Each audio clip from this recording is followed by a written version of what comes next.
Uhali gani mtazamaji wa SAUT TV, karibu katika taarifa ya habari tuliokuandalia kwa siku ya hii leo. Na miongoni mwa tulizo nazo ni pamoja na baadhi ya wanafunzi katika chuo kikuu cha SAUT waeleza namna wanavyopanga matumizi ya fedha katika maisha yao ya kila siku. Wakimbizi waanza kurejea nchini Kongo kutoka Burundi. Na katika michezo, wanafunzi wa chuo cha SAUT waeleza manufaa ya michezo mbalimbali chuoni hapo. Kwa hayo na mengine mengi, ongozana nami Rebecca Barnaba atakayekusomea habari za kitaifa na kimataifa, Lazaro Maduhu atakayekusomea habari za biashara, na katika michezo tutakuwa naye Dorcas Maximilian.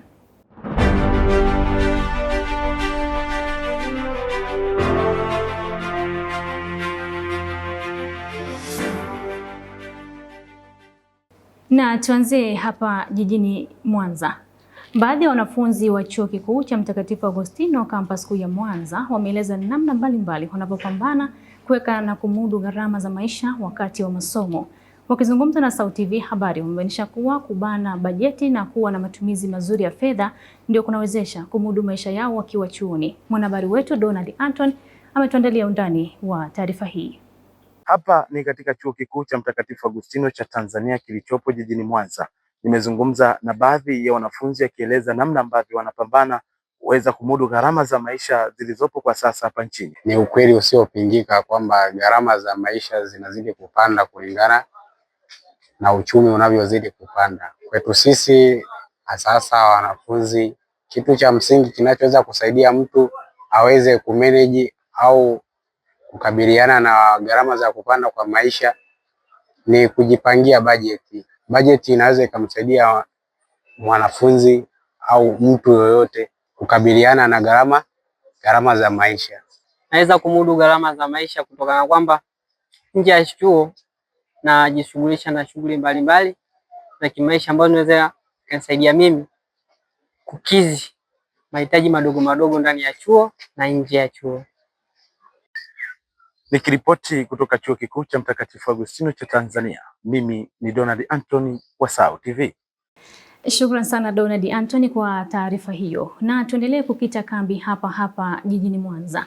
Baadhi ya wanafunzi wa chuo kikuu cha Mtakatifu Agostino SAUT Mwanza katika taaluma ya mawasiliano ya umma wamebainisha kuwa kukua kwa teknolojia ya akili unde AI kunasaidia kurahisisha mchakato wa kufanya kazi kwa vitendo katika taaluma hiyo. Wamebainisha hayo walipozungumza na SAUT TV habari na kuongeza kuwa uwepo wake umerahisisha kujifunza, hali inayowezesha kujiajiri na kuajiriwa. Na tusafiri mpaka makao makuu ya nchi Dodoma, ambapo serikali imeeleza kuwa jumla ya wahitimu 32,194 wamenufaika na mafunzo ya ujuzi, maadili ya kazi na uzoefu kupitia mpango wa mafunzo mahala pa kazi. Kauli hiyo imetolewa leo na Naibu Waziri Ofisi ya Waziri Mkuu, Sera, Bunge, Uratibu na Watu wenye Ulemavu, Umi Deriananga, kwa niaba ya Waziri wa Ofisi ya Waziri Mkuu, Kazi, Ajira na Mahusiano, wakati akijibu swali la mbunge wa viti maalum Daktari Regina Malima. Mwanahabari wetu Stella Po ametuandalia undani wa taarifa hizo. Katika ulimwengu wa sasa wenye mabadiliko ya sayansi na teknolojia, ikiwemo matumizi ya akili bandia yani AI, imekuwa ni suala muhimu katika sekta mbalimbali ikiwemo sekta ya uandishi wa habari. Leo nipo katika chuo kikuu cha Mtakatifu Agostino cha Tanzania SAUT Mwanza, ambapo nimezungumza na baadhi ya wanafunzi wa chuo hiki wanaosoma kozi ya uandishi wa habari na mawasiliano kwa umma. Nao wameeleza namna ambavyo akili bandia imekuwa ikileta tija katika kufanya kazi kwao kwa vitendo. Base sana kwenye video editing. Mara nyingi huwa natumia akili mnemba kuangalia ni kipi nifanye au nipate maelekezo ili nifanye kitu fulani. Mfano kwenye kuondoa green screen, vitu kama hivyo sijafundishwa darasani, au kufanya video enhancement, mara nyingi huwa nimekuwa nikitumia akili mnemba na inanipa maelekezo ambayo huwa yananisaidia. Naweza kusema kwamba natumia AI kwa mambo mbalimbali. Kwa mfano, natumia AI kwa kugenerate idea, kwa maana ya kuongeza mawazo zaidi. Kwa mfano, unaweza kuwa na wazo lakini pia unatamani lile wazo kwa ubunifu mkubwa zaidi. Kwa hiyo natumia AI kwa kuweza kuongeza ubunifu zaidi katika wazo ambalo ninalo.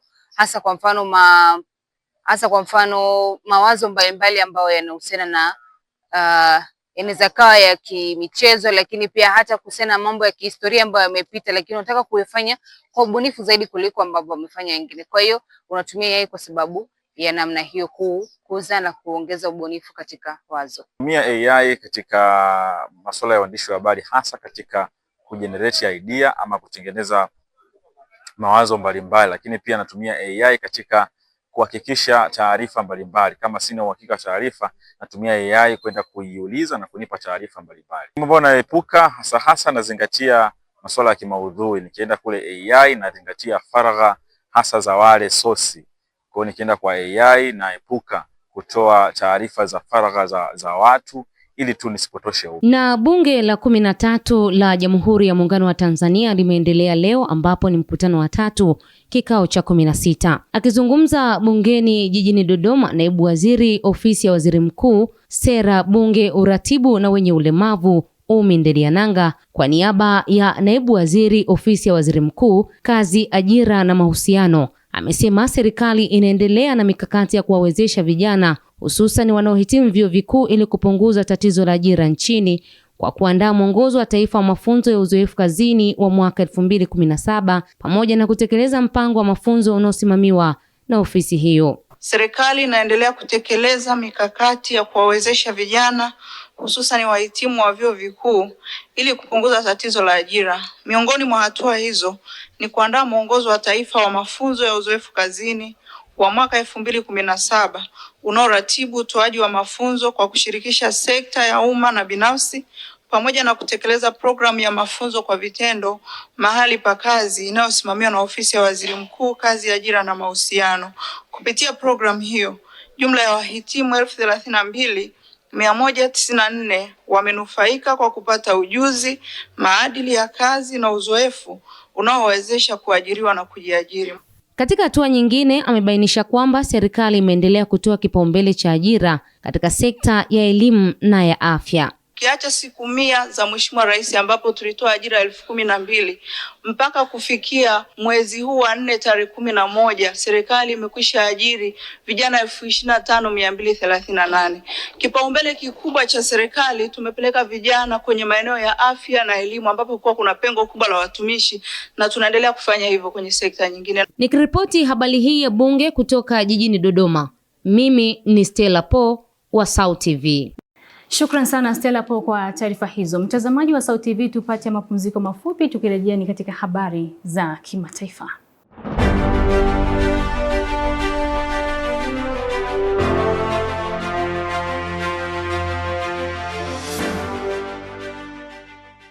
Mamia ya wakimbizi kutoka Jamhuri ya Kidemokrasia ya Kongo wameanza kurejea nyumbani kwa hiari kutoka Burundi kufuatia kuanza kwa zoezi rasmi la urejeshaji lililoanza Aprili 23 mwaka huu. Wahamiaji hao walitoweka kufuatia vita vilivyokuwa vikiendelea baina ya Jamhuri ya Kidemokrasia ya Kongo na kundi la waasi wa M23. Na kwingineko, Rais wa Marekani Donald Trump ameongeza muda wa makubaliano ya kusitisha mapigano kati ya Israeli na Hezbollah nchini Lebanon kwa wiki 3 nyingine katika juhudi za kuimarisha mazungumzo ya amani na kudumu baina ya nchi hizo mbili. Mwandishi wetu Amani Msengi ameeleza kwa kina juu ya taarifa hizo za kimataifa.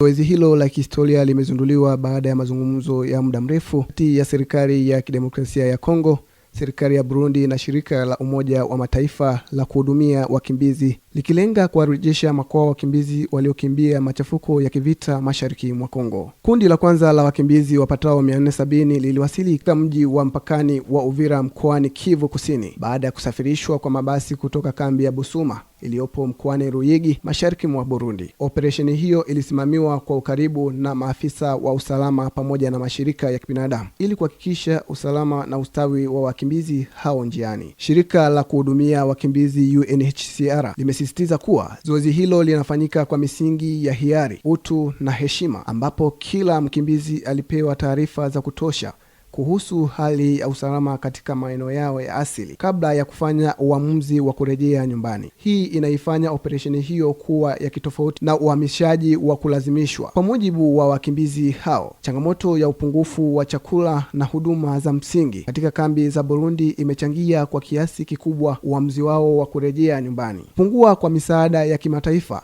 kumefanya maisha kambini kuwa magumu, hali iliyowasukuma wengi wao kuona kurudi nyumbani kama suluhisho bora la muda mrefu. Serikali ya Kidemokrasia ya Kongo DRC imewahakikishia wanaorejea kuwa imeweka mikakati ya kuwasaidia kuanza upya maisha, ikiwemo kuwapatia vifaa vya kilimo, misaada ya makazi na vitambulisho vya uraia ili kuwawezesha kujiimarisha kiuchumi katika maeneo yao ya asili, hususan Kivu Kusini. Hata hivyo, changamoto ya usalama bado ni kubwa kutokana na kuendelea kuwepo kwa makundi yenye silaha mashariki mwa Kongo DRC. Mashirika ya haki za binadamu yameonya kuwa mafanikio ya zoezi hili yanategemea sana kuimarishwa kwa amani ya kudumu ili kuhakikisha wakimbizi wanaorejea hawalazimiki tena kukimbia makazi yao. Burundi bado inaendelea kuhifadhi takribani wakimbizi 230,000 kutoka DRC, huku zoezi hili likitarajiwa kuwa mwanzo wa mchakato mpana zaidi wa urejeaji wa hiari katika ukanda wa maziwa makuu. Na huko nchini Marekani, Rais Donald Trump amechukua uamuzi huo mara baada ya kumalizika kwa kipindi cha awali cha usitishaji mapigano cha siku 10 ambacho kilisaidia kupunguza kiwango cha mashambulizi katika baadhi ya maeneo ya mpakani kati ya Israel na Lebanon. Upanuzi huu mpya unatazamwa kama hatua muhimu ya kuipa nafasi diplomasia kufanya kazi kwa kina zaidi. Kwa mujibu wa taarifa kutoka vyanzo vya kidiplomasia, makubaliano haya yanalenga kutoa muda wa ziada kwa pande zote mbili yanayohusu usalama wa mipaka na uwepo wa vikosi vya kijeshi katika maeneo ya mpakani. Mazungumzo hayo yanatarajiwa kuwa na changamoto kutokana na historia ya migogoro kati ya pande hizo. Upatanishi wa kimataifa unaoongozwa na Rais wa Marekani Donald Trump umeendelea kuwa sehemu muhimu katika kuhakikisha pande zote zinazingatia makubaliano ya muda. Washington imekuwa ikisisitiza umuhimu wa kusitishwa kwa mapigano kama msingi wa kuelekea kwenye suluhu ya kudumu ya kisiasa na kiusalama. Hata hivyo, hali ya usalama katika baadhi ya maeneo ya kusini mwa Lebanon bado inaelezwa kuwa tete baada ya kuripotiwa kwa matukio ya hapa na pale ya milipuko na uharibifu wa mali. Hali hiyo imeendelea kuongeza hofu kwa raia wanaoishi karibu na maeneo ya mpakani. Katika upande wa kibinadamu, maelfu ya wakazi waliokimbia makazi yao sasa wanaanza kutazama uwezekano wa kurejea nyumbani, ingawa wengi wao wanakabiliwa na changamoto ya kukosa huduma za msingi na miundombinu iliyoharibiwa. Mashirika ya misaada yameendelea kutoa wito wa kuongezwa kwa msaada wa dharura. Wachambuzi wa masuala ya siasa za Mashariki ya Kati wamesema kuwa mafanikio au kushindwa kwa kipindi hiki cha wiki 3 yataamua mustakabali wa amani katika eneo hilo. Dunia sasa itaendelea kufuatilia kwa ukaribu iwapo makubaliano haya yatakuwa mwanzo wa utulivu wa kudumu au kurejea kwa machafuko mapya. Amani Msengi, SAUT TV. Shukran sana Amani Msengi kwa taarifa hizo za kimataifa. Mtazamaji, tupate mapumziko mafupi, tukirejea ni katika habari za biashara na Lazaro Maduhu. Endelea kusalia nasi. Wiki hii kwenye Sudi wa Boda.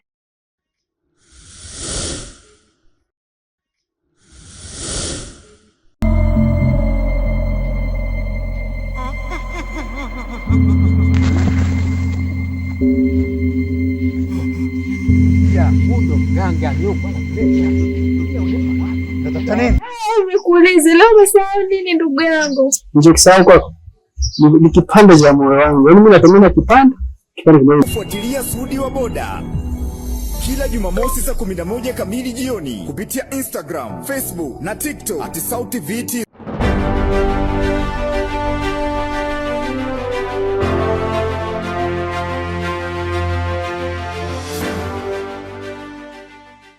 Karibu mtazamaji wa SAUT TV, na sasa ni habari za biashara. Jina langu ni Lazaro Maduhu. Wafanyabiashara wa biashara ndogo ndogo wa mtaa wa Malimbe, wilaya ya Nyamagana, jijini Mwanza, wameeleza namna wanavyoshiriki katika kutunza na kuhifadhi mazingira yao ya kibiashara ili kuongeza idadi ya wateja na kujipanua kimasoko. Wakizungumza na SAUT TV habari, wameongeza kuwa usafi wa mazingira katika maeneo ya biashara ni kivutio kwa wateja wao, hali inayopelekea ununuzi wa bidhaa kuongezeka zaidi. Na biashara kimataifa, shirika la fedha la Afrika AFC limesema kuwa bara hilo linaelekea kwenye upungufu wa mafuta wa tani milioni 86 ifikapo mwaka 2040.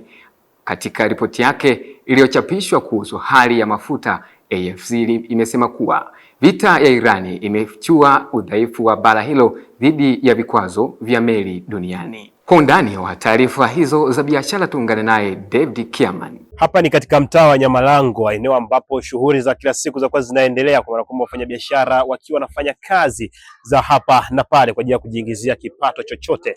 Lakini siku zote tunajua kwamba mazingira ni kitu muhimu sana. Je, wafanyabiashara wa mtaa huu wanashirikije katika kutunza na kuhifadhi mazingira yanayozunguka maeneo yao ya biashara? Ninachokifanya ili niweze kuyafanya mazingira yabaki kuwa safi na salama ili kuvutia mteja, najitahidi sana kwa biashara yangu hii ya kuuza miwa, mteja kumuelezea namna ya kuhifadhi mazingira, kwamba ninapomuuzia miwa namuelezea kwamba usitupe maganda kwenye mazingira ili usichafue mazingira. Alafu kitu kingine, kama anaingia ndani ya chuo naweza kumkabidhi mfuko wa pili ili anapokuwa anakula hiyo miwa aweze kuhifadhi hizo maganda kwenye huo mfuko.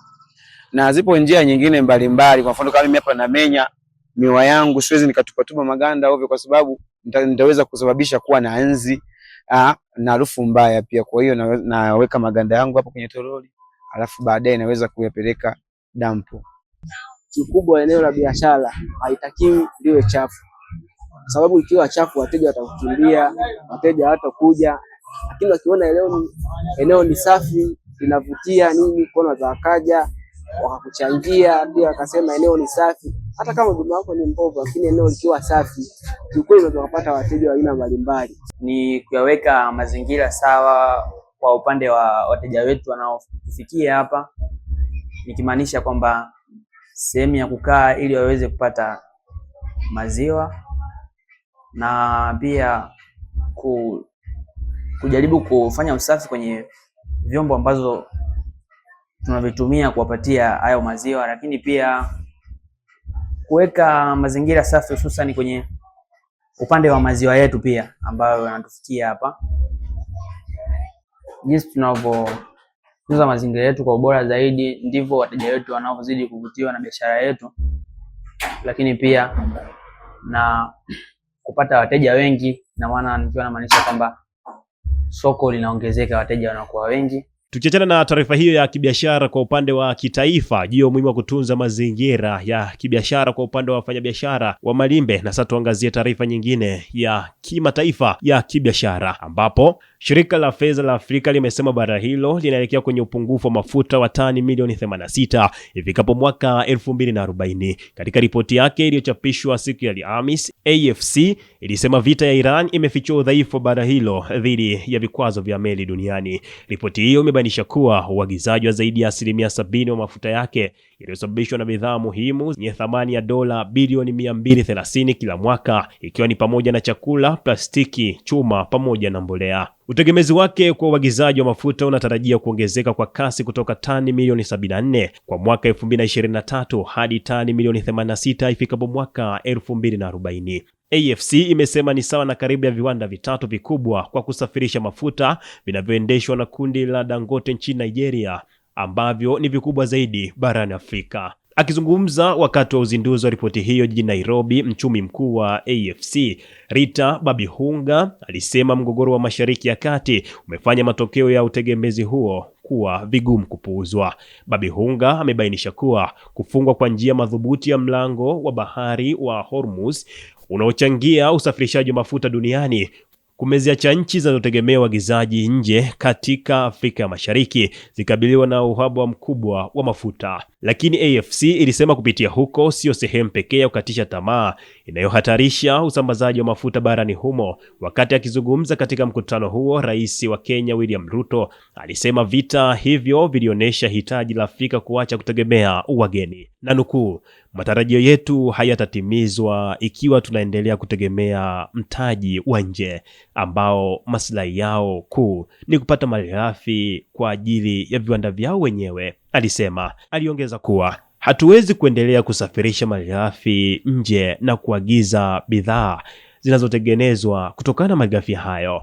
Taasisi ya fedha ya Afrika nzima ilisema kwamba kurekebisha upungufu wa nishati barani Afrika kunahitaji vituo vipya na utendaji bora kutokana na mali zilizopo. Ikumbukwe hii imejiri kutokana na mgogoro wa kivita unaendelea huko kati ya Israel, Iran pamoja na Marekani. Kufikia hapo katika mchanyanto huo wa taarifa za kibiashara, sina la ziada. Mimi ni David Kiamani wa SAUT TV. Asante sana David Kiamani kwa taarifa hizo za biashara. Mtazamaji, ni mwisho wa taarifa za biashara tulizokuandalia kwa siku hii ya leo. Tupate mapumziko mafupi, tukirejea ni habari za michezo na Dorcas Maximilian. Endelea kuitazama SAUT TV.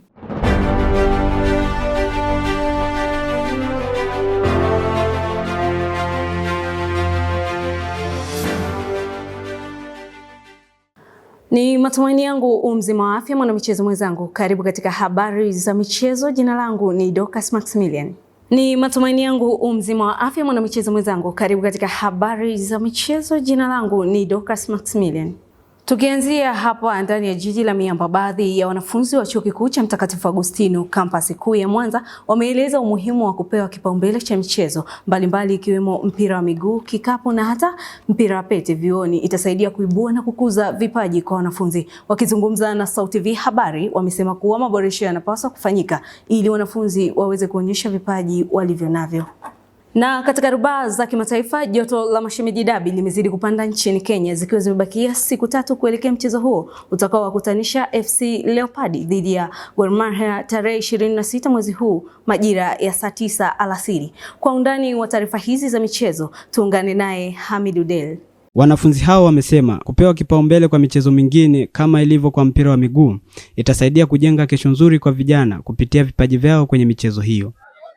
Kuna faida kubwa sana ya kupewa kipaumbele kwa michezo mingine tofauti na michezo ya mpira wa miguu au football, kwa sababu ukiangalia kuna michezo mingi kama volleyball, basketball, kukimbia. Michezo kama hiyo ikipewa kipaumbele inaweza ikatufanya michezo hiyo ikatupa kipato, ikafanya tukuwa na uhusiano mzuri baina ya watu tofauti, maeneo tofauti. Haijalishi ni mchezo aina gani, iwe volleyball, iwe tennis, iwe basketball, hizo zote zinatoa ajira kwa vijana, maana wengi wana vipaji lakini kwa sababu haijapewa kipaumbele kwao wanakosa nini?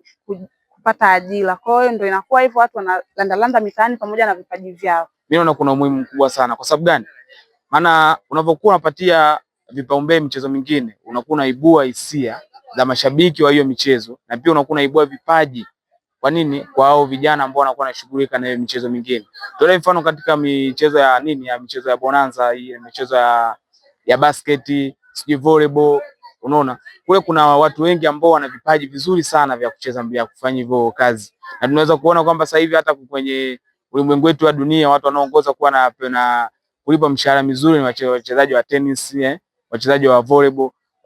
Tunaonyesha kwamba kuna umuhimu mkubwa sana katika kuibua vipaji vya vijana wetu ambao wanafanyaje, wanajishughulisha katika katika michezo midogo tofauti na michezo ya michezo ya mpira wa miguu. Hayo ni maoni ya wanafunzi wa Chuo Kikuu cha Mtakatifu Agustino kampasi kuu ya Mwanza wakielezea umuhimu wa michezo mbalimbali vyuoni. Tukiachana na taarifa hiyo, tuchanje mbuga mpaka kwa majirani zetu wa Kenya ambapo zimebakia siku 3 kuelekea mchezo wa mashemeji dabi kati ya FC Leopards na Gor Mahia, mchezo ambao huwa unaibua hisia mbalimbali na tambo kutoka kwa mashabiki wa timu hizo zenye mvuto mkubwa katika ligi kuu ya Kenya. Mchezo huo unakuja wakati timu ya FC Leopards ikiwa imezidiwa alama 3 na mtani wake Gor Mahia katika msimamo wa ligi kuu nchini Kenya. Gor Mahia wamejikusanyia alama 58 katika michezo 28 na kuongoza ligi wakati FC Leopards imejikusanyia alama 55 na ikiwa nafasi ya pili. Gor Mahia inaingia katika mchezo huu ikiwa na kumbukumbu ya kupoteza mchezo wa mwisho wa mashemeji dabi kwa bao 1-0. Hii ni dabi ya 99 tangu kukutana kwa miamba hii ya soka nchini Kenya. Ikiwa michezo 98 iliyopita, Gor Mahia imeshinda michezo 34 wakati FC Leopards ikishinda michezo 29 na kutoa sare michezo 35. Na tukitoka huko nchini Kenya, basi tumalizie taarifa zetu kwa kukwea pipa mpaka barani Ulaya katika nchi ya Hispania ambapo klabu ya FC Barcelona inazidi kukabiliwa na tatizo la majeraha kwa wachezaji wake tegemezi kutoka kikosi cha kwanza baada ya Lamine Yamal kupata majeraha ya misuli katika mchezo wao wa jana dhidi ya Celta Vigo. Yamal alionekana akiugulia maumivu baada ya kufunga goli kwa pigo la penati mnamo dakika ya 40 kipindi cha kwanza na kutolewa nje kwa usaidizi wa huduma ya kwanza. Taarifa zinasema leo atafanyiwa vipimo vya mwisho ili kujua hatima yake msimu huu, huku taarifa za awali kutoka kwa uongozi wa klabu umesema huenda atakosa mechi 8 zilizosalia za kumalizia msimu huu wa 2026. Ulikuwa na mimi Hamidu Deli wa SAUT TV.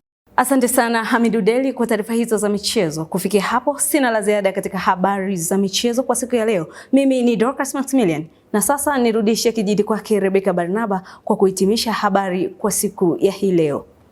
Asante sana Dorcas Maximilian kwa taarifa hizo za michezo. Na mtazamaji, taarifa hizo za michezo ndizo zinatamatisha taarifa ya habari kwa siku ya hii leo. Lakini kabla ya kumaliza taarifa ya habari, tupate tena muhtasari wake. Baadhi ya wanafunzi katika Chuo Kikuu cha Sauti waeleza namna wanavyopanga matumizi ya fedha katika maisha yao ya kila siku. Wakimbizi waanza kurejea nchini Kongo kutoka Burundi. Na katika michezo, wanafunzi wa Chuo cha Sauti waeleza manufaa ya michezo mbalimbali chuoni hapo. Na kufikia hapo sina la ziada. Kwa niaba ya wote walioshiriki kuandaa taarifa hii ya habari, jina langu ni Rebecca Barnaba, nikutakia utazamaji mwema wa vipindi vingine kutoka hapa SAUT TV. Uwe na wakati mwema na kwaheri.